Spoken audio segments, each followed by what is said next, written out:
by Music Radio in Cape Town. The COVID-19 pandemic has exposed several gaps in many aspects of South African society, but thankfully there are just as many organizations and ordinary South Africans who are constantly looking for ways of closing those gaps. And one such story is the crowdfunding education platform Feenix. That's F-E-E, not P-H-O-E, like the Phoenix rising from the ashes. Feenix as in fees. And I've got Feenix CEO Leana de Beer back on the show again to talk about the latest way, Leana, that you're trying to help university students. Welcome. Good evening, Michael.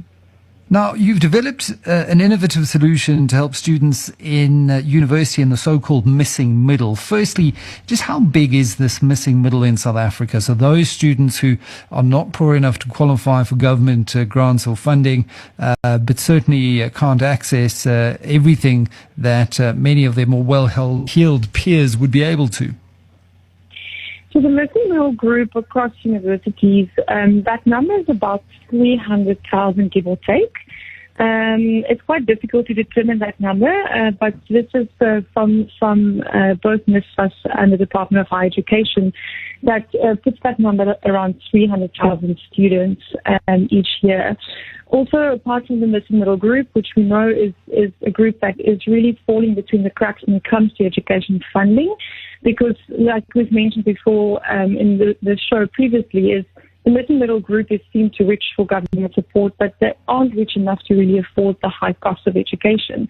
Another big group that is also coming to the forefront more and more is postgraduate students. So postgraduate students during the undergrad, they get such full support from NSFAS, and in the moment that they become postgrad students, they lose that funding.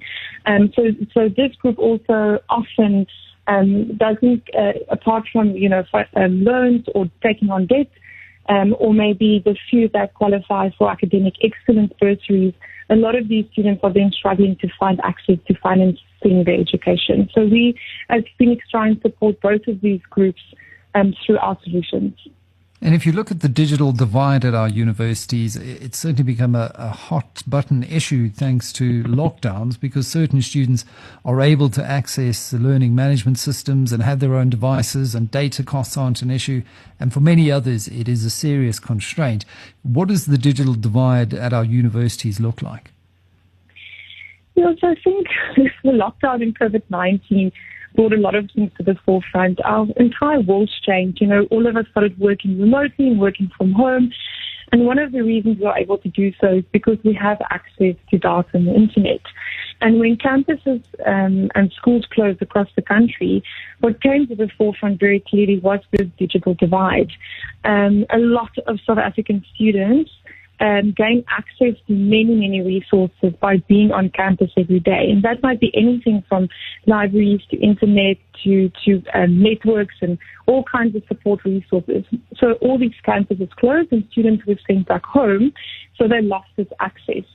So the digital divide, I think, became very prominent. And it's not just about accessing online or digital learning, which is very important and is the most important factor, but it's about being able to connect and keep connected with your peers and your professors and all of those support services as well. The digital divide, it's quite a nuanced answer because the universities across South Africa are so different. You have bigger, stronger, more financially successful universities, and there the digital divide or the lack of connectivity for students sits into anywhere between 10 and 30% of the student population.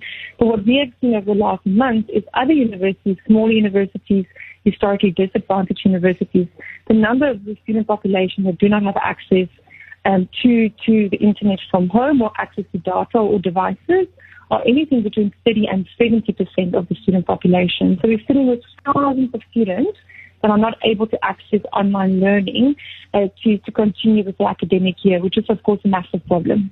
A huge problem, and that's where you've decided to bring your resources and your crowdfunding expertise and networks to bear. The project is called #CapTheGap Response Fund. You're looking to raise what doesn't seem to be a very large amount or a difficult amount to raise, just under 7 million rand, to provide laptops and data and food vouchers to university students in need. How are you doing this? Yeah, It is a large number, but we are positive that we'll be able to raise it. We wanted to use, like you said, our expertise in crowdfunding or our platform to kind of connect people and enable a new type of giving, and it's really a direct response to what we're seeing. Cap the Gap Fund is about delivering devices to students who need them, and then also connectivity and data. And on top of that, food vouchers. We know households are spread thinly during this time, and a hungry student cannot be a performing student, so it's also about filling those gaps. We've created this campaign. We've launched it last week Friday, and we've already received a fantastic response. We're getting corporates coming on board, and we're already seeing individual South Africans paying anything from 50 Rand to a couple thousand Rand, and that will enable us to deliver devices to students. We're trying to help specifically final year students and postgraduate students, and the reason for this is just because the need's quite large, and these students are so close to graduating, and losing them now or allowing them to fall out of their academic studies now would just be very, very sad, and the cost of that on the economy as well as on that student is just too massive. They are also the students that's closest to the working environment. You know, post-COVID-19, these students are closest to entering the job market. So we're focusing on helping these students across universities in South Africa, specifically looking at those students at universities that cannot afford to support the students themselves. And we're using partners to help us with this. So we have a partnership with Van Skype Bookstore, who has 75 bookshops around the country, and we're distributing these devices and data through the chain of the store. So the money that funders give us will not go to the student directly. The student will be able to go pick up the device at the store, and the data is sent to the student's cell phone number. So for us, it's always important to be transparent, to formalize these processes, and we are able to do that through smart partnership. And the food vouchers on the other side, we're also able to give to students through ShopRite and USave and shops like that.